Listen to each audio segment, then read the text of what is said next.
안녕하세요. 저는 서울 송파구에 사는 40대 여자입니다. 오늘 제가 이렇게 글을 쓰게 된 건 최근에 저한테 일어난 너무나도 충격적인 일 때문입니다. 아직도 그날의 일을 생각하면 식은땀이 줄줄 나고 손까지 떨리는데요. 지금부터 제가 어떤 치욕을 겪었는지 이야기해 드릴게요. 당시 저는 남편과 함께 10살 된 딸을 키우며 평범하게 살고 있었습니다. 하지만 5년 전 저희 친정아버지가 시댁에 3억을 빌린 이후로 저는 집안에서 하찮은 하녀나 다름없는 신세가 되고 말았죠. 사실 저희 친정은 잘나가는 중견 건설회사를 운영하고 있었고 이 때문에 시댁에서도 저를 곱게 봐주셨어요. 그런데 갑작스러운 경기 침체와 함께 거래처들이 줄줄이 부도가 나면서 저희 아버지 회사도 위기에 빠지게 됐죠. 지영아, 아빠가 정말 미안한데 너희 시댁에 얘기해서 어떻게 돈 좀 융통할 수 없을까? 아빠가 진짜 이번 위기만 넘기면 다시 일어설 수 있을 것 같은데. 그날 저는 아버지의 눈물을 처음 보게 되었어요. 그래서 저는 시댁에 조심스럽게 도움을 요청했습니다. 어머님, 저희 아버지 회사가 일시적으로 자금난에 빠져서요. 이런 말씀드리기 정말 죄송하지만 혹시 돈 좀 빌려주실 수 있을까요? 빌려만 주시면 제가 어떻게든 꼭 갚을게요. 뭐? 돈을 빌려달라고? 얼마나 필요한데? 3억 정도면 위기를 넘길 수 있을 것 같아요. 3억? 하, 얘가 이쁘다 이쁘다 해줬더니 아주 간이 배 밖으로 나왔네. 얘, 너 지금 정신이 있는 거니? 3억이 네 집 개 이름이야? 시어머니는 대번에 노발대발하시며 제게 갖은 험한 소리를 늘어놓으셨어요. 하지만 저는 어떻게든 아버지를 도와드리고 싶었고 결국 시아버님과 남편까지 나서서 시어머니를 설득한 끝에 시댁에서 3억을 빌려주셨죠.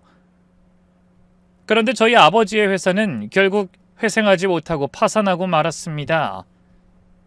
시댁에서 빌린 3억도 갚지 못하게 됐죠. 그날 이후로 저를 대하는 시어머니의 태도는 180도 바뀌었습니다. 3억이면 지방 어디에 아파트라도 한 채 샀을 텐데 거지 같은 네 친정 때문에 다 날렸어. 아우, 재수가 없으려니까 진짜. 더 충격적인 건 남편의 변화였어요. 한때는 저를 사랑한다고 평생 지켜주겠다고 약속했던 남편이 저를 무시하기 시작했죠. 당신 아버지 때문에 우리 집 재산 반이 날아갔어. 당신도 책임 통감하지? 그래서 말인데 앞으로 생활비 줄일 거니까 알아서 허리띠 졸라매고 살아. 그렇게 매달 300만 원씩 받던 생활비가 200만 원으로 그리고 최근엔 100만 원으로 줄었습니다. 여보, 아무리 그래도 그렇지 100만 원으로 어떻게 생활해요? 지우 학원비만 50만 원이 넘는데. 그럼 학원을 줄이면 되잖아. 억울하면 당신 아버지한테 가서 돈 뱉어내라고 하든가. 저는 더 이상 아무 말도 할 수 없었어요. 죄인이 무슨 말을 하겠어요. 그렇게 가슴앓이만 하던 어느 날 고등학교 동창 모임에 나갔다가 친구를 만났습니다. 지영아, 너 요즘 뭐해? 그냥 살림하지 뭐. 아니 왜? 너 요리 진짜 잘하잖아. 그 실력 놀리지 말고 뭐라도 해봐. 요즘 가사 도우미 시급 좋다던데? 넌 요리도 잘하니까 돈도 더 받을 수 있을 거야. 친구의 말에 솔깃해진 저는 집에 돌아와서 바로 가사 도우미에 대해 검색해봤습니다. 시급이 생각보다 괜찮더군요. 한 달만 해보자. 지우 학원비라도 벌 수 있잖아. 그렇게 저는 남편과 시어머니 몰래 가사 도우미 일을 해보기로 결심했습니다. 멀쩡히 대학까지 나온 여자가 남의 집 청소를 한다고 하면 남편과 시어머니가 대번에 집안 망신이다 뭐다 난리를 칠 게 뻔했으니까요.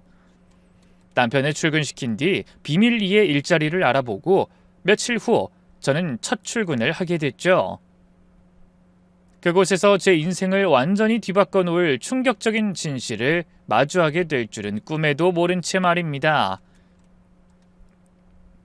첫 출근 날 아침, 남편을 먼저 출근시킨 뒤 저도 부랴부랴 가사 도우미 소개로 사장님이 알려준 주소를 찾아갔습니다. 그 아파트는 한 채 50억을 호가하는 부촌이었죠. 제 구형 모닝은 주차하기도 참 황송한 그런 곳이었어요. 그런데 문득 지하 주차장에서 눈에 익은 차가 한 대 보이더군요. 어? 저 차 우리 남편 차랑 똑같네? 검은색 제네시스, 심지어 번호판까지 남편 차와 똑같았죠. 이 시간엔 회사에 가 있어야 할 사람의 차가 대체 왜 여기에 있는 것인지 왠지 모를 불길한 예감에 저는 휴대폰을 꺼내 남편에게 전화를 걸었습니다. 여보, 지금 어디야? 어디긴 회사에 있지. 바쁜데 전화하지 마. 남편은 벌컥 짜증을 내더니 곧바로 전화를 끊어버리더군요. 저는 너무 미심쩍고 의심스러웠지만 일단은 당장 출근을 해야 했기에 나중에 다시 얘기해보기로 하고 우선 발걸음을 옮겼습니다. 그렇게 도착한 11층. 한번 숨을 고른 뒤 초인종을 누르자 안에서 기껏해야 20대 후반으로 보이는 젊은 여자가 나오더군요. 긴 생머리에 몸매가 솔직히 연예인 뺨칠 정도로 예뻤습니다. 어서 오세요. 가정부시죠? 네, 안녕하세요. 김지영입니다. 네, 들어오세요. 집 안으로 들어가자 입이 떡 벌어졌어요.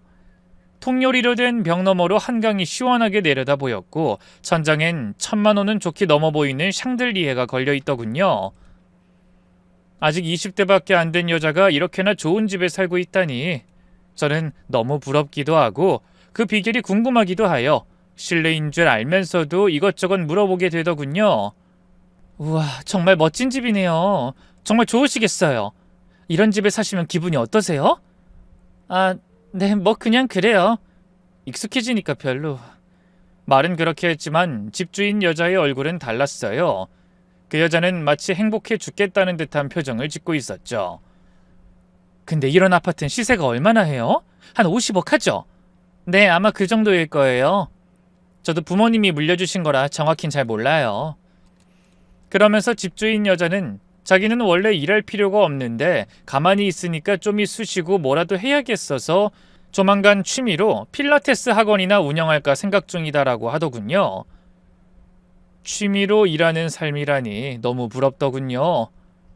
나도 얼마 전까지만 해도 든든한 부모님 밑에서 남부러울 것 없었는데 어쩌다 내 팔자가 이렇게 된 것인지 속상하기도 했죠. 하지만 이제 와서 신세 한탄해봤자 달라지는 것은 없었고 저는 가사 도우미로서 제가 맡은 일을 열심히 하기로 했습니다. 그날 이후 저는 일주일에 2번씩 그 집에 출근하며 청소도 하고 밑반찬도 만들며 성실히 일했어요. 그렇게 3주쯤 지났을까 제가 믿을만하다고 생각한 것인지 집주인 여자가 제게 안방 청소를 부탁하더군요. 저는 우선 옷장 정리부터 하기 시작했어요. 근데 옷장을 정리하다 보니 이상한 점이 보이더군요. 집주인 여자는 분명 20대고 이 집에 혼자 산다고 했는데 옷장 안에는 50대나 60대 여자들이 입을 법한 옷들이 많이 걸려 있었죠. 거기다 화장대 역시 뭔가 이상했어요.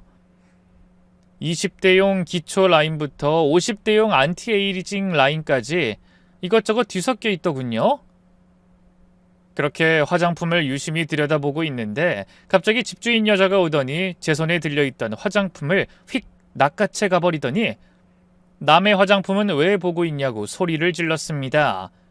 그러더니 순간 민망했는지 말까지 더듬으며 이상한 변명을 하더군요. 제가 원래 남이 제 물건 만지는 거 좀 싫어해요. 앞으로는 주의해 주세요. 안방 청소는 이만 됐으니까 저기 베란다 청소나 해주세요.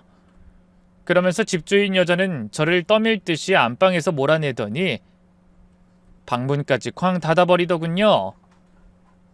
집주인 여자의 태도는 분명 뭔가 석연치 않았지만 저는 더 신경 쓰지 않기로 했어요. 집주인 여자의 엄마가 쓰시는 물건들이겠거니 했죠. 그런데 진짜 놀랄만한 일은 그날 저녁에 일어났습니다. 가사 도우미 일을 마치고 집으로 돌아온 저는 서둘러 딸 지우를 학원에서 데려왔어요. 엄마, 나 배고파요. 알았어, 금방 저녁 차려줄게. 저는 부엌으로 들어가 저녁 준비를 시작했어요. 남편이 좋아하는 된장찌개에 제육볶음, 계란말이까지 만들었죠. 새벽부터 일어나 남의 집 청소하고 돌아와서도 또다시 집안일을 해야 하는 제 처지가 한심했지만 그래도 가족을 위해서라면 저는 못할 일이 없었답니다. 그런데 대체 어떻게 된 일인지 저녁 8시가 넘어서도 남편이 집에 오질 않더군요. 남편은 전화조차 받지 않았죠. 또 야근인가? 하지만 왠지 불안한 마음이 들었어요. 요즘 들어 남편이 자주 늦게 들어오곤 했거든요. 그렇게 9시가 되고 10시가 되어도 남편은 오지 않았어요. 전화는 계속 안 받았고요. 식탁 위의 음식들은 이미 차갑게 식어버린 상태였죠. 저는 다시 한번 남편에게 전화를 걸어봤지만 여전히 받지 않았어요. 11시, 12시, 시간은 계속 흘렀고 저는 점점 더 불안해졌어요. 혹시 무슨 사고라도 난 건 아닐까? 그때 현관문이 열리는 소리가 들렸어요. 당신 진짜 어디 갔다 이제 와요? 내가 얼마나 걱정했는지 알아요? 저는 서둘러 달려나가며 물었지만 남편의 상태를 보고 순간 말문이 막히더군요. 남편은 완전히 술에 만취한 상태로 넥타이는 헐렁하게 풀려 있었고 셔츠는 구겨져 있었으며 온몸에서 술 냄새가 진동하고 있었죠. 회식했어, 회식. 왜? 꼬아? 아니, 근데 전화는 왜 안 받았어요? 내가 얼마나 걱정했는데. 무슨 사고라도 난 줄 알았잖아요. 아이씨, 진짜 귀찮게. 집에서 팽팽 노는 주제에 당신이 사회생활을 알아? 귀찮으니까 말 걸지 마. 안 그래도 머리 아파 죽겠는데. 남편은 제 말을 무시하고는 비틀거리며 안방으로 들어가 버렸어요. 그리고는 그대로 방바닥에 쓰러져 코를 골며 자버리더군요.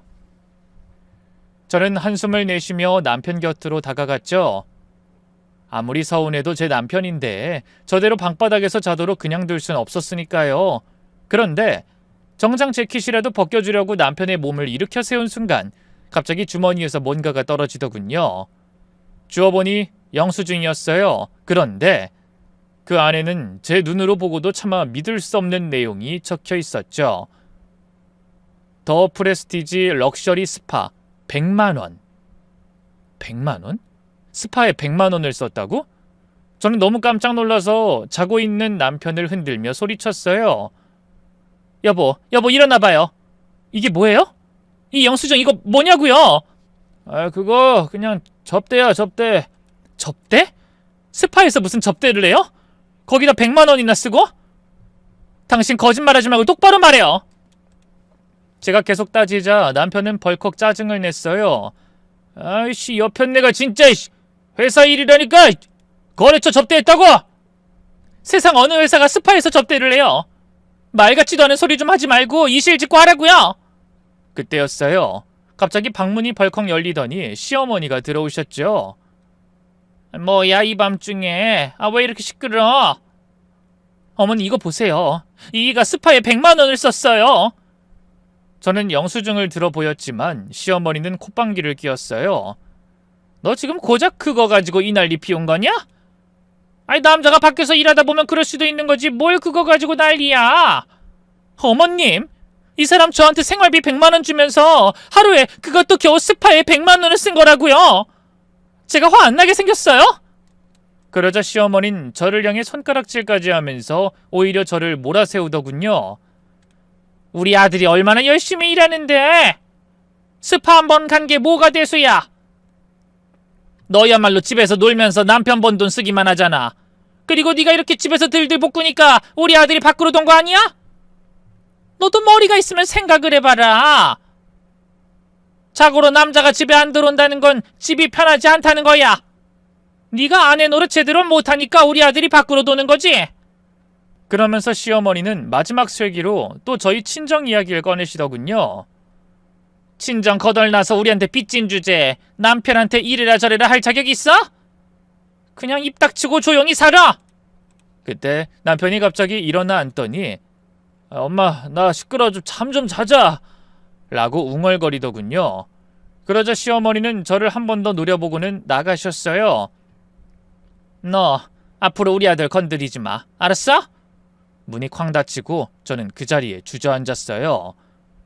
영수증을 쥔 손이 부들부들 떨렸죠. 하지만 제가 할 수 있는 일은 더 이상 아무것도 없었죠. 결국 저는 무거운 마음으로 영수증을 서랍에 넣어둘 수밖에 없었습니다.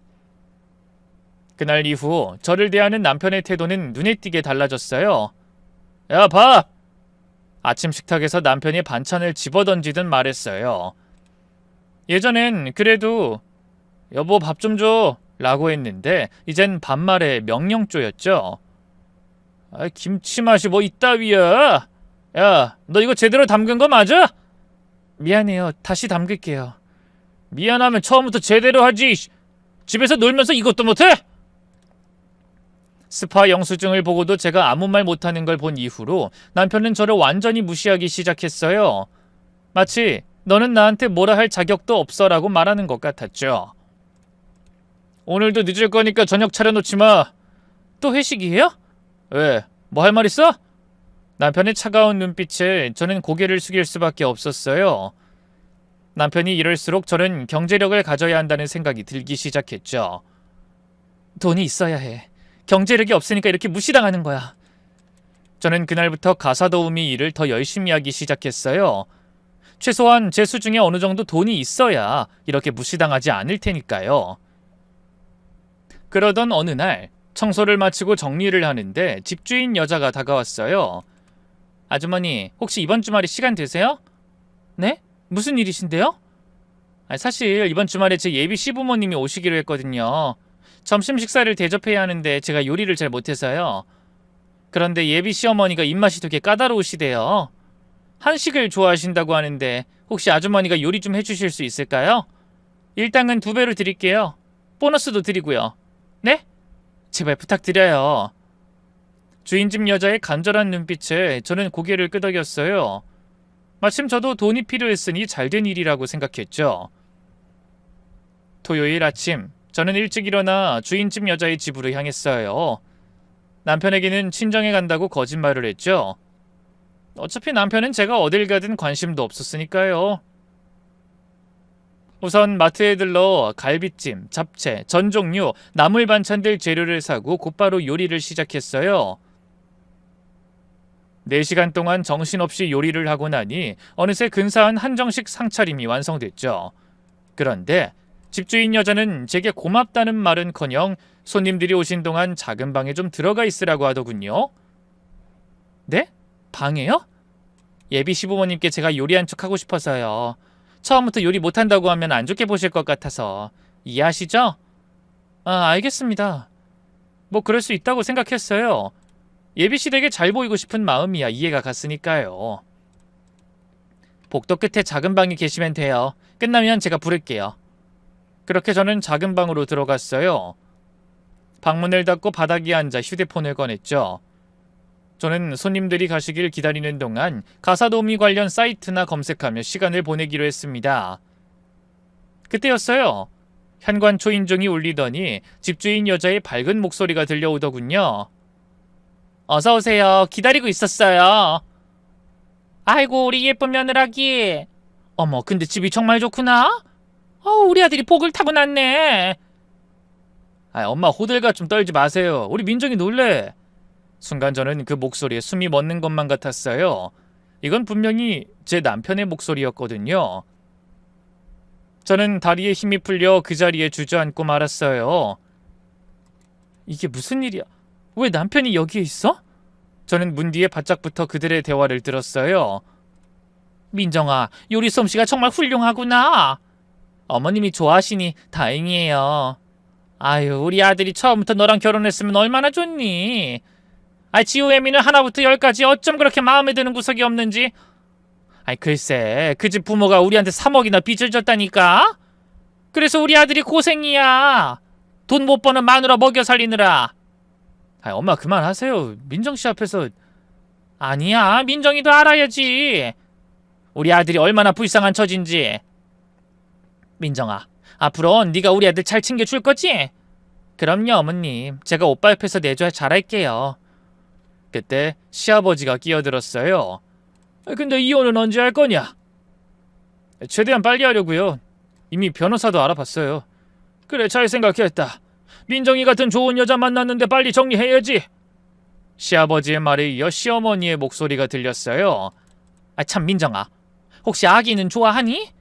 우리가 손주를 빨리 보고 싶어서. 네 어머님, 저도 아기 갖고 싶어요. 오빠랑 얘기해봤는데 내년 가을쯤이면 어떨까 해요. 어머, 딱 좋구나. 지금 며느린 딸 하나 낳고 끝이라서 우리가 얼마나 서운했는지 몰라. 그 말에 저는 더 이상 참을 수가 없었어요. 제 딸 지우를 무시하는 말까지 들으니 정말 폭발할 것 같았죠. 결국 저는 방문을 열고 부엌을 향해 걸어가기 시작했어요. 맘 같아서는 당장 다 뒤집어 엎어버릴 생각이었죠. 하지만 막상 부엌 입구에 다다르자 발이 떨어지질 않더군요. 부엌 너머에서 남편의 행복해 죽겠다는 웃음소리가 들려왔거든요. 10년 동안 저는 한 번도 들어보지 못한 그런 웃음소리였어요. 결국 저는 그 자리에서 돌아서고 말았습니다. 그리고는 조용히 저들이 눈치채지 못하게 다시 방으로 돌아왔죠. 방문을 닫는 순간 참았던 눈물이 폭포수처럼 쏟아졌어요. 10년. 제가 남편과 함께한 10년이 한순간에 무너져 내리는 기분이었죠. 새벽부터 일어나 도시락 싸주고 더러운 빨래를 하고 시어머니의 구박을 받으면서도 참고 살았던 10년. 그 모든 게 무의미하게 느껴졌어요. 남편을 위해, 딸을 위해, 시부모를 위해 제 모든 걸 바쳤는데. 눈물은 계속 흘렀지만 이젠 닦지도 않았죠. 그냥 흐르는 대로 뒀어요. 10년 동안 쌓인 서러움과 억울함이 다 빠져나가도록, 그래서 더는 한 톨의 후회도 남지 않도록 말이죠. 그러자 어느 순간 이상하게도 더 이상 슬프지 않더군요. 오히려 속이 시원했달까요? 그리고 앞으로 제가 해야 할 일이 또렷하게 보이기 시작했죠. 그건 바로 복수였습니다. 저들이 절 배신했다면 저도 가만히 있을 순 없었으니까요. 그때 방문이 열리고 집주인 여자가 이제 나오셔도 돼요 라고 하더군요. 저는 애써 아무렇지 않은 얼굴로 밖으로 나갔죠. 그러자 집주인 여자는 해맑게 웃으며 제게 돈을 건네더군요. 정말 수고 많으셨어요. 덕분에 좋은 인상 남긴 것 같아요. 제가 만든 음식으로 상간녀의 배를 불려주고 받는 돈이라니 세상에 이보다 더 잔인한 일이 있을까요? 하지만 저는 그 돈을 받았어요. 이 돈도 언젠간 제게 도움이 될 테니까요. 그렇게 집으로 돌아오는 길, 저는 결심했어요. 앞으로 더 이상 가만히 당하고 살지는 않을 것이라고 말이죠. 다음 날 아침, 남편이 출근하자마자 저는 흥신소에 찾아갔고 제가 아는 모든 정보를 털어놨습니다. 그러자 담당자는 미행과 증거 수집에 3개월은 걸린다면서 예상 비용을 알려줬는데 제 생각보다 훨씬 금액대가 비싸더군요. 하지만 제게는 망설일 시간 따위 없었죠. 결국 저는 그동안 가사도우미 일을 하며 모아둔 돈을 털어서 남편의 불륜 증거를 확보하기로 했습니다. 그리고 그날 밤 저는 남편이 샤워하러 들어간 사이 핸드폰을 확인해봤어요. 다행히 남편의 휴대폰에는 비밀번호가 걸려있지 않더군요. 제가 바보 천치 호구인 줄 아는 남편은 제가 감히 자신의 휴대폰을 확인해볼 거라곤 상상조차 하지 못한 거겠죠. 저는 먼저 사진첩을 열어봤어요. 그리고 그 안에는 집주인 여자와 찍은 사진이 수백 장은 넘게 저장돼 있더군요. 제주도, 부산, 강릉, 남편은 출장을 간다고 했던 날마다 불륜을 저질렀던 거였어요. 저는 분노로 손이 떨려왔지만 재빨리 제 휴대폰으로 이 사진들을 전송했습니다. 이어서 저는 남편의 카톡 대화도 확인했죠. 그런데 그 안에는 상상을 초월하는 내용이 들어있더군요. 오빠, 빨리 이혼하고 우리 결혼하자. 조금만 기다려. 재산 정리하고 깔끔하게 끝낼게. 재산 정리라니? 설마 저 모르게 재산을 빼돌릴 생각인가 싶어서 저는 남편의 은행 어플을 확인해봤어요. 역시나 남편은 제가 모르는 계좌를 하나 더 가지고 있더군요. 잔액을 보니 5천만 원도 넘게 들어있었어요. 거래 내역을 보니 매달 월급에서 일부를 빼돌려 모은 것 같더군요. 저한테는 생활비가 부족하다고 100만 원만 주면서 뒤에서는 이런 짓을 하고 있었던 거죠. 다음 날 저는 타오르는 분노를 애써 삼키며 평소처럼 출근을 했어요.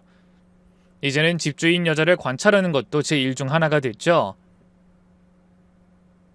우선 저는 청소를 하면서 집주인 여자에게 자연스럽게 대화를 걸었어요. 근데 민정씨, 남자친구분은 어떤 일 하시는지 여쭤봐도 될까요? 민정씨 같이 잘난 사람은 어떤 사람이랑 결혼하나 궁금해서요. 아, 그 사람 대기업 임원이에요. 워낙 능력 있어서 그런지 남들보다 승진을 빨리 한 것 같더라고요. 그 말을 듣는데 저는 속으로 헛웃음이 나왔어요. 대기업 임원이라니. 남편은 중견기업 과장이었거든요. 그것도 부장 승진에 계속 떨어지고 있는. 아무래도 남편이 집주인 여자에게 새빨간 거짓말을 한 것 같았죠. 저는 아무것도 모르는 척하며 계속해서 질문을 이어갔어요. 와, 정말 능력 있으신가 봐요. 맞아요. 연봉도 엄청 높대요. 그래서 저한테 이것저것 많이 사주는 것 같아요. 아, 이거 보여드릴까요? 이것도 오빠가 사준 건데. 샤넬 신상이에요. 500만 원도 넘는다고 하더라고요. 그리고 이 시계도요. 이건 300만 원. 저는 얼굴에 경련이 일어날 것 같은 것을 간신히 억누르며 간신히 미소를 지어 보였죠. 그리고는 정말 부럽다는 듯이 계속 질문을 했답니다. 어머, 민정신 정말 좋겠어요. 이렇게 좋은 분 만나서. 맞아요. 그리고 오빠가 나중에 저 필라테스 학원도 차려준대요. 그래서 요즘에 강남에 좋은 자리 있는지 알아보고 있어요. 오빠가 인테리어 비용이랑 운영 자금까지 다 대준다고 하더라고요. 그러더니 집주인 여자는 주변을 휘휘 돌아보더니 목소리를 낮춰 이렇게 말했습니다.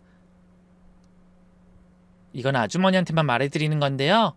사실 그 사람 유부남이거든요. 근데 그 와이프가 진짜 이상한 여자래요. 순간 저는 너무 놀라서 딸꾹질이 나올 뻔했지만 애써 포커페이스를 유지하며 대화를 이어나갔습니다. 그래요? 어떻게 이상하다는데요? 돈도 못 벌면서 맨날 돈 타령만 하고 심지어 나이도 많고 뚱뚱하대요. 관리를 하나도 안 한다나? 그러니까 우리 오빠가 오만정이 다 떨어진 거죠. 오빠는 하루라도 빨리 지금 와이프랑 정리하고 저랑 새 출발하고 싶다고 난리예요. 그 말을 듣는데 진짜 머리끝까지 화가 치밀어 오르더군요. 10년 동안 남편 뒷바라지하느라 미용실 한 번 제대로 못 가고 옷 한 벌 제대로 못 사 입은 걸 그렇게 표현하다니. 아, 그렇군요. 참 안 됐네요. 저는 떨리는 목소리를 간신히 다스리며 대답했어요. 그죠? 그리고 오빠가 그러는데 애도 하나밖에 없대요. 딸인데 그것도 아빠 닮아서 못생겼다나 뭐라나. 그래서 오빠가 저랑 결혼하면 예쁜 아들 낳고 싶대요. 제 딸 지우를 욕하는 순간 저는 더 이상 참을 수가 없었어요. 하지만 여기서 폭발하면 모든 게 끝이었죠. 제가 그동안 모은 증거도 앞으로의 계획도 다 물거품이 되고 마는 것이었으니까요. 결국 저는 애써 아무렇지 않은 척하며 떨리는 다리로 간신히 그 집을 나왔어요.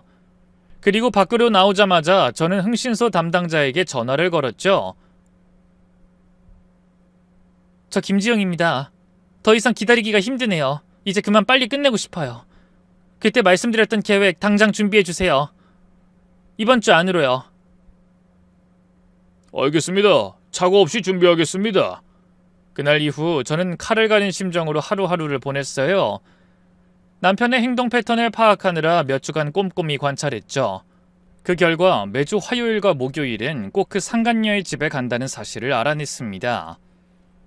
매번 같은 날 같은 시간, 참 뻔하기도 하지. 저는 차갑게 웃었어요. 그렇게 준비를 마치고 드디어 대망의 복수의 날이 밝았습니다. 목요일 저녁 6시, 남편은 제게 전화를 걸어 또 그 뻔한 거짓말을 늘어놓기 시작했죠. 여보, 나 오늘도 야근이야. 아마 회사에서 밤새고 내일이나 집에 들어갈 것 같아. 남편은 뻔뻔하게 피곤한 척 연기까지 하더군요. 저는 속으로 남편의 가짜는 연기를 비웃으면서 일부러 비꼬듯이 물었죠. 또 야근이에요? 요즘 계속 야근만 하네요. 아니 근데 그 회사는 당신만 일해요? 다른 직원들은 뭐하고? 그러자 남편은 짜증 섞인 목소리로 제게 소리를 질러대더군요. 당신이 회사 생활에 대해 뭘 안다고 참견이야? 집에만 있으면서 내가 얼마나 힘들게 일하는지 알기나 해? 그 말에 저는 주먹을 꽉 쥐었지만 애써 미소를 지으며 말했어요. 알겠어요. 너무 무리하지 말고 쉬엄쉬엄 해요. 그래, 기다리지 말고 먼저 자. 남편은 그렇게 말하고는 서둘러 전화를 끊었어요. 그와 동시에 저는 재빨리 움직였습니다. 우선 휴대폰으로 남편의 위치를 확인했습니다. 역시나 예상대로 상간녀의 아파트로 향하고 있더군요. 저는 지름길로 택시를 타고 먼저 그곳으로 향했어요. 오늘 모든 걸 끝낸다. 저는 그렇게 다짐했죠. 잠시 후 저는 마침내 상간녀의 아파트 단지에 도착했습니다. 택시에서 내리니 흥신소 직원이 이미 와서 기다리고 있더군요. 검은색 점퍼를 입은 그는 절 보자 가볍게 고개를 숙였어요. 준비됐습니다. 카메라도 다 세팅했고요. 저는 긴장된 마음을 다잡으며 고개를 끄덕였죠. 우리는 아파트 화단 뒤에 숨어 남편이 오기를 기다렸습니다. 30분쯤 지났을까요? 익숙한 실루엣이 보였어요. 남편이었죠? 남편은 1층 현관 비밀번호를 능숙하게 누르고는 안으로 들어가더군요. 아마 이곳에 수십 번은 왔다 갔다 했겠죠. 두 년놈들이 그동안 붙어먹으며 무슨 짓을 했을까 생각하자 저절로 이를 악물게 되더라고요. 저는 시계를 봤습니다. 오후 7시 45분. 이제는 기다리는 일만 남아있었죠. 1시간쯤 지났을까요? 상간녀의 창문에서 불이 꺼지더군요. 제가 기다리던 바로 그 순간이었죠. 지금이에요. 저는 흥신소 직원과 함께 아파트로 들어갔어요. 엘리베이터를 타고 11층으로 올라가는 동안 심장이 미친 듯이 뛰었습니다. 준비되셨죠? 흥신소 직원이 작은 카메라를 꺼내며 물었고 저는 단호하게 고개를 끄덕이곤 현관벨을 눌렀습니다. 그러자 안에서 부스럭거리는 소리가 들리더니 곧이어 여자 목소리가 들려오더군요. 누구세요? 저예요, 민정씨. 어머, 아줌마? 이 시간에 무슨 일이세요? 인터폰 너머로 상간녀의 목소리가 들려왔어요. 귀찮아하는 기색이 역력했죠. 미안해요, 민정씨. 내가 아무래도 여기에 지갑을 놓고 간 것 같아요. 잠깐 문 좀 열어줄 수 있을까요? 잠깐이면 돼요. 아, 잠시만요. 짜증 섞인 한숨 소리가 들리더니 곧 현관문이 열리더군요. 상간녀는 가옷만 대충 걸친 차림이었죠. 빨리 찾아가세요. 제가 지금 좀 바빠서. 그 순간 저는 흥신소 직원과 함께 재빨리 안으로 들어갔습니다. 뭐야? 상간녀가 놀라 뒤로 물러섰어요. 그리고 그때 안방에서 누군가 나오는데 팬티 차림의 제 남편이었죠. 남편은 절 보자마자 얼굴이 하얗게 질리더군요. 여보? 그러거나 말거나 흥신소 직원은 열심히 사진을 찍기 시작했습니다. 팬티 차림의 남편, 가운만 걸친 상간녀, 흐트러진 침대, 모든 게 완벽한 증거였죠. 야, 너희 뭐야? 누구 마음대로 들어와? 뒤늦게 정신을 차린 상간녀가 소리를 질렀지만 저는 차갑게 웃으며 말했어요. 하나도 빠짐없이 다 찍어주세요. 침대 위에 떨어진 머리카락 한 겹까지 전부 다요. 흥신소 직원은 프로답게 구석구석 사진을 찍어댔습니다. 플래시가 터질 때마다 남편과 상간녀의 얼굴은 점점 더 창백해졌죠. 대체 지금 뭐 하는 거야? 당장 그만둬! 당신 초상권 침해로 고소할 거야? 상간녀가 가운을 여미며 악을 썼어요. 저는 그런 그녀를 똑바로 쳐다보며 말했습니다. 민정씨, 내가 뭐 하나 알려줄까요? 저 남자 사실 내 남편이에요. 순간 상간녀의 눈동자가 커졌어요. 그 표정이 얼마나 가관이던지 웃음이 다 나오더군요. 뭐라고요? 우리 오빠가 아줌마 남편이라고요? 네, 맞아요. 무슨 이런 쓰레기 같은 우연이 다 있나 싶죠? 근데 그럼 내 심정은 어떻겠어요? 두 눈 멀쩡히 뜨고 남편 빼앗긴 내 심정은? 제가 목소리를 높이자 상간녀는 잠시 당황한 듯 하더니 이내 뻔뻔하게 나오기 시작했죠. 그래서? 그럼 뭐 어쩌라고? 아줌마가 여자로서 매력이 없으니까 오빠가 나한테 온 거지. 그러더니 갑자기 불쌍한 척을 하며 남편 뒤로 숨더니 징징거리기 시작했어요. 오빠, 나 이 여자 너무 무서워. 미저리 같아. 다 알면서 가정부인 척 우리 집에 접근한 거 아니야? 완전 또라이잖아. 상간녀의 적반하장에 저는 할 말을 잃었어요. 그런데 더 황당한 건 남편의 반응이었죠. 남편은 상간녀를 감싸 안으며 절 노려봤어요. 그래, 집에서도 이렇게 음침하고 집착하니까 내가 질려서 바람 피운 거야. 이제 알겠어? 뭐라고? 내가 음침하고 집착한다고? 그러는 당신은 그렇게 잘나서 뒤에서 마누라 욕하고 하다못해 하나뿐인 딸까지 욕하고 다녔어? 당신은 아빠 자격도 없어! 제가 분노에 차서 소리치자 남편의 얼굴이 일그러졌어요. 그리고는 순간적으로 손을 들어 제 뺨을 후려쳤습니다. 짝! 따귀를 맞은 충격에 고개가 돌아갔어요.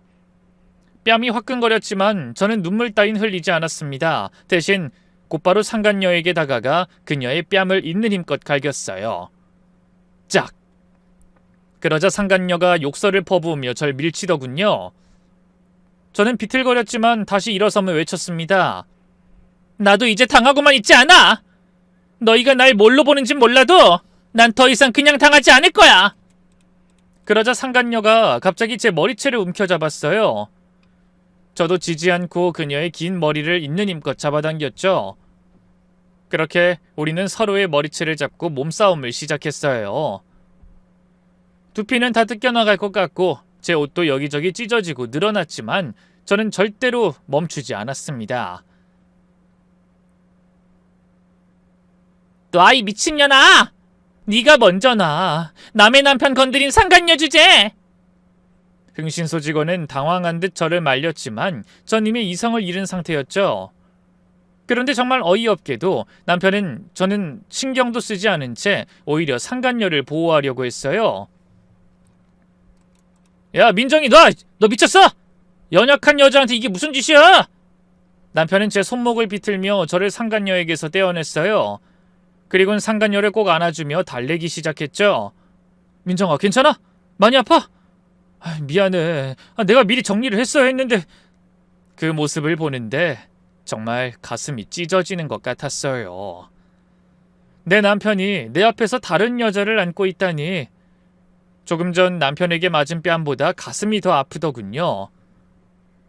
제 앞에서 고작 불륜이나 저지르는 주제에 무슨 천년의 사랑이나 하는 척하는 꼬락서니가 우습기도 했죠. 그래서 저는 상간녀에게 남편의 비밀을 알려주기로 했습니다. 야, 너 이 남자가 대기업 임원이라고 알고 있지? 그거 다 거짓말이야. 이 남자 사실 중견기업 과장이거든. 그것도 5년째 승진 못하고 있는. 순간 상간녀의 눈빛이 크게 흔들리더군요. 뭐라고요?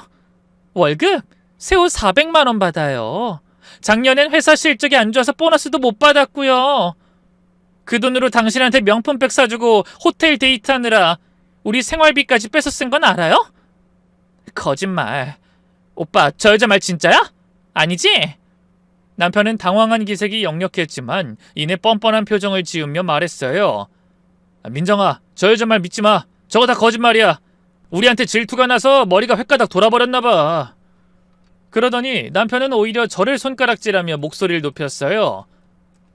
이 여자가 원래 이래. 망상이 심해서 자기가 지어낸 이야기를 진짜인 것처럼 믿어. 그리고 이 여자 허언증도 있어서 자기만 불쌍한 피해자인 척하면서 남을 모함하는 게 취미야. 그래서 내가 못 살겠다고 한 거고. 그러자 상간녀도 그 말을 거들며 그렇지? 저 여자가 미친 소리 한 거지? 그럼 그렇지. 우리 오빠가 나한테 거짓말할 리 없지 라고 하더군요. 두 사람이 주거니 받거니 하며 저를 정신병자 취급하는 모습을 보니 정말 한 쌍의 바퀴벌레 같다는 생각이 들더군요. 저는 한숨을 푹 쉬었어요. 더 이상 이들과 말을 섞을 가치조차 느껴지지 않았습니다. 그래요. 뭐 믿고 싶은 대로 믿으세요. 그 말을 끝으로 저는 그 아파트를 빠져나왔어요. 그런데 엘리베이터 안 거울에 비친 제 모습은 정말이지 처참하더군요. 헝클어진 머리, 찢어진 옷, 빨갛게 부은 뺨. 불과 몇 시간 전까지만 해도 저는 복수를 꿈꾸며 의기양양했는데 지금은 완전히 무너진 패배자가 된 기분이었죠. 그 순간 저도 모르게 눈물이 주르륵 흘러내리더군요. 분노의 눈물인지 서러움의 눈물인지 저도 알 수 없었어요. 그저 모든 게 무너져 내리는 것 같았죠. 내가 뭘 잘못했을까? 뭘 그렇게 잘못했길래 이런 일을 당하는 거지? 그렇게 허망한 기분으로 집으로 돌아오는데 생각지도 못한 2차전이 절 기다리고 있었습니다. 집에 도착하니 시어머니가 현관 앞에서 팔짱을 끼고는 절 노려보고 있었죠. 너 이게 무슨 추태야? 시어머니의 고함 소리가 아파트 복도에 쩌렁쩌렁 울려 퍼졌어요. 아무래도 남편이 벌써 전화를 해서 일러 바친 모양이었습니다. 창피한 줄도 모르고 천박하게 남의 집에 쳐들어가서 행패를 부렸다며? 네가 제정신이니? 너 어디 정신병원이라도 가야 하는 거 아니야? 어머님도 다 아시잖아요. 그 이가 바람 피운 거. 근데 어떻게 저한테 그렇게 말씀하실 수 있어요? 같은 여자끼리 그래도 제 편 들어주셔야 하는 것 아닌가요? 닥쳐! 네가 아내 역할 제대로 했으면 우리 아들이 왜 밖을 돌아다니겠어? 남자가 바람 피우는 건 다 여자가 부족해서야. 시어머니는 저를 위아래로 훑어보시더니 더욱 독한 말을 쏟아내기 시작했어요. 그리고 좀 봐라. 너 몸매 관리는 하는 거야 안 하는 거야? 결혼 전엔 날씬했는데 지금은 뱃살이 그게 뭐니? 그러니까 남편이 젊고 예쁜 여자한테 가는 거지. 우리 아들은 잘생기고 능력 있는데 왜 너 같은 늙고 뚱뚱한 여자랑 살아야 해? 예, 민정이 걔는 28밖에 안 된 데다가 피부도 팽팽하고 몸매도 늘씬하고 무엇보다 우리 아들을 이해해주고 사랑해준대. 너처럼 바가지만 긁는 게 아니라. 그러더니 시어머니는 결정타를 날리셨어요. 하여튼 내일까지 짐 싸서 나가. 우리 아들이 민정이랑 새 출발하고 싶다고 하니까. 내일까지 안 나가면 강제로 쫓아낼 테니까 알아서 해. 시어머니는 그렇게 독서를 퍼붓고는 휘잉하니 가버리셨어요. 저는 현관 앞에 망연자실한 채 서 있었죠. 집에 들어와 거실 소파에 앉았지만 도무지 아무것도 할 수가 없었습니다. 밤새 뜬 눈으로 천장만 바라봤어요. 다들 잘못해놓고 뭐가 그렇게들 당당한 건지 어이가 없기도 했고, 그래도 그동안 가족이라고 살을 부비며 살았던 세월이 얼만데 이럴 수가 있나 싶어서 참담한 마음도 들었죠. 남편의 배신도 배신이지만 시어머니의 태도가 더 충격이었어요. 처음부터 저를 가족으로 생각한 적이 없었던 거겠죠? 그저 아들의 시중이나 들어줄 하녀 정도로만 여겼던 것 같았어요. 날이 밝았지만 저는 여전히 소파에 앉아 있었습니다. 딸아이 얼굴이 자꾸 떠올랐어요. 아직 10살밖에 안 된 우리 지우. 엄마 아빠가 헤어진다는 걸 어떻게 받아들일까요? 그런데 다음날 아침 8시 남편에게서 전화가 왔어요. 지금 민정이 집으로 와. 할 말 있어. 남편의 목소리는 차갑고 냉담했고 그 목소리에서 저는 끝을 예감했습니다. 그래. 어차피 끝날 거면 빨리 끝내자. 저는 무거운 몸을 일으켜 옷을 갈아입었어요. 거울에 비친 제 모습은 처참했지만 그래도 최대한 단정하게 차려입었습니다. 마지막 자존심이었죠. 상간녀의 아파트에 도착하니 남편이 문을 열어주더군요. 마치 이미 그 집 주인 남자라도 된 듯한 태도였죠. 들어와. 거실엔 한때는 제 고용주이자 상간녀인 그 여자도 앉아 있었어요. 그녀는 승리자의 미소를 띠고 있었죠. 테이블 위엔 서류 뭉치가 놓여 있었는데 한눈에 봐도 이혼 서류인 게 분명했습니다. 앉아. 남편이 건너편에 앉으며 말했어요. 저는 조용히 앉았습니다. 빠르게 정리하자. 서로 시간 낭비할 필요 없잖아. 남편은 이혼 서류를 제 앞으로 밀었어요. 협의 이혼하자. 재산 분할은 각자 가진 대로 하고. 지우는 네가 키워. 난 양육권 포기할게. 양육권을 포기한다고? 제가 놀라서 물었어요. 그러자 남편은 차갑게 웃으며 말했습니다. 어차피 나는 민정이랑 새 출발할 거니까 애는 거추장스러워. 대신 남편이 뜸을 들이더니 뻔뻔하게 말을 이었어요. 양육비는 안 줄 거야. 뭐라고? 지금 그게 말이 된다고 생각해? 너네 친정에 이미 3억이나 줬는데 뭘 더 달라는 거야? 양심이 있으면 이제부터 알아서 좀 하지? 남편의 어이없는 논리에 저는 불같이 화가 났어요. 미쳤어? 그게 무슨 개소리야. 그거랑 양육비랑 무슨 상관이 있다고. 교양없게 소리 좀 지르지 마. 그리고 어차피 법적으로도 내가 유리해. 네가 어제 민정이 폭행했잖아. 그때 상간녀가 얄밉게 끼어들더군요. 맞아요. 저 얼굴에 상처 난 거 사진도 다 찍어뒀어요. 아줌마가 먼저 나 때렸잖아요. 이거 상해죄로 고소할 수도 있는데 그냥 넘어가 주는 거예요. 상간녀의 도발에 저는 이를 악물었어요. 그래, 좋아. 그럼 나도 하나 알려줄게. 난 이혼 안 해줄 거야. 죽어도 안 해줘. 너희가 아이 낳으면 호적도 없는 사생아로 만들어줄게. 어디 평생 불륜녀로 살아봐. 이 미친... 남편이 벌떡 일어났어요. 네가 뭔데 내 인생을 망쳐? 당장 여기 서명해! 싫어! 당신이 먼저 배신했잖아. 근데 뭘 잘했다고 먼저 이혼하자는 말을 입에 담아? 그럼 소송할 거야. 야, 그리고 어차피 네가 불리해. 너 민정이네 집안 빵빵한 거 보고도 모르냐? 네가 민정이네 집안 변호사들 상대로 이길 수 있을 것 같아? 그래, 해봐. 나도 가만히 있지 않을 거니까. 순간 상간녀가 제 머리를 잡아당겼어요. 이 아줌마가 진짜 왜 남의 행복을 방해해? 놔! 네가 먼저 남의 가정 파괴했잖아! 또다시 난장판이 벌어졌어요. 서로 머리채를 잡고 뒹굴고 남편은 우리를 말리려다 같이 엉켜버렸죠. 바로 그때였어요. 이게 무슨 소란이야? 갑자기 현관문이 벌컥 열리더니 웬 처음 보는 50대 여자가 들어왔습니다. 고급스러운 캐시미어 코트에 명품백을 든 부유해 보이는 여자였죠. 그런데 그 여자를 본 순간 상간녀의 얼굴이 사색이 되어버리더군요. 한 여사님, 어떻게 이렇게 일찍 오셨어요? 다음 주에 오시는 거 아니었어요? 한 여사라 불린 여자는 상간녀의 말은 싹 무시하고 저희를 훑어보더니 차가운 목소리로 물었습니다. 민정씨, 이분들은 누구지? 그러자 상간녀는 갑자기 말을 더듬더니 황당한 말을 하더군요. 이 사람들이 절 스토킹하는 거예요.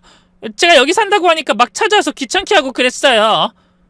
저는 너무 어이가 없어서 얼른 자리에서 일어나 한 여사에게 이렇게 물었습니다. 죄송한데 혹시 이민정씨 어머니 되시나요? 그러자 한 여사는 그게 무슨 뚱딴지 같은 소리냐는 표정을 짓더니 충격적인 답을 하기 시작했습니다. 아니요, 난 이 집 주인이에요. 민정씨는 우리 집 입주 가정부 겸 제 개인 필라테스 강사고요. 뭐라고요? 입주 가정부? 저와 남편은 깜짝 놀라서 동시에 상간녀를 쳐다봤어요. 상간녀의 얼굴은 이미 불타는 고구마처럼 시뻘개져 있었죠. 그게 아니라... 아니긴 뭐가 아니야. 민정씨 설명해봐요. 왜 낯선 사람들이 우리 집에 있는 거죠? 그것도 이렇게 싸우면서? 한 여사의 목소리가 점점 차가워졌어요. 혹시 내 집에서 무슨 일 벌인 거예요? 아니에요. 절대 아니에요. 상간녀가 필사적으로 손을 흔들었어요. 그럼 이분들은 누구고 왜 여기 있는 거죠? 저는 이 상황이 너무 황당하면서도 통쾌해서 대신 대답했어요. 전 이 남자의 아내예요. 그리고 이 남자는 이민정 씨와 불륜 관계죠. 오늘 이혼 서류 받으러 왔는데 저인 여태 이민정 씨가 이 집 주인인 줄 알았어요. 그러자 한 여사의 눈이 대번에 날카로워졌습니다. 민정 씨, 이게 사실이에요? 내 집에서 내가 없는 동안 남자 불러들였다는 건가요, 지금? 그것도 유부남을? 기가 막혀서 정말. 민정 씨, 내가 입주 조건으로 뭐라고 했죠? 사생활은 밖에서 해결하고 절대 집에 남자들 오지 말라고 했잖아요. 죄송해요. 제발 한 번만 용서해 주세요. 다신 안 그럴게요. 상간녀는 한 여사의 앞에서 무릎을 꿇었고 제 남편은 그 모습을 보더니 충격을 받은 듯 멍하니 서 있더군요. 남편의 표정은 정말 가관이었죠. 부잣집 외동딸로 고급 아파트를 물려받은 줄 알았던 여자가 사실은 남의 집 가정부였다니. 민정아, 거짓말이지? 이게 다 무슨 말이야? 설명 좀 해봐. 남편이 떨리는 목소리로 상간녀에게 다가가 팔을 잡으려 했어요. 하지만 상간녀는 그 손을 거칠게 뿌리쳤습니다. 아이씨! 지금 내가 길바닥에 나앉게 생겼는데 그딴 게 중요해? 손 치워! 상간녀는 남편을 완전히 무시한 채 한 여사의 발 앞으로 기어갔어요. 한 여사님, 제발 한 번만 용서해 주세요. 제가 정말 미쳤었어요. 상간녀는 한 여사의 바지 끝자락을 잡으며 애원했지만 한 여산 역겨운 듯 발을 빼며 뒤로 물러섰어요. 그러면서 한 여산 단호한 목소리로 이렇게 말하더군요. 민정 씨는 오늘부로 해고예요. 짐 싸서 당장 내 집에서 나가요. 한 여사님, 제발! 얼른 나가요. 경찰 부르기 전에. 하지만 상간녀는 끝내 일어나지 않고 거머리처럼 바닥에 엎드린 채 끈질기게 버텼어요. 안 나갈 거예요. 절대 안 나가요. 여기가 제 집인데 제가 어딜 가요? 못 가요. 안 가요, 절대. 그러자 한 여사는 한숨을 푹 쉬더니 휴대폰을 꺼냈어요. 여보세요? 경찰서죠? 지금 제 집에 불법 침입자들이 있는데요. 한 여사는 차분하게 주소를 불러주며 신고를 마쳤어요. 잠시 후 경찰 2명이 도착했고 한 여사가 상황을 설명하자 경찰은 고개를 끄덕이더니 상간녀에게 다가갔어요. 일어나세요. 집주인이 나가라는데 이렇게 버티시면 안 됩니다. 계속 이렇게 버티시면 공무집행방해로 체포할 수밖에 없습니다. 결국 경찰이 상간녀의 딸을 잡아 일으켰어요.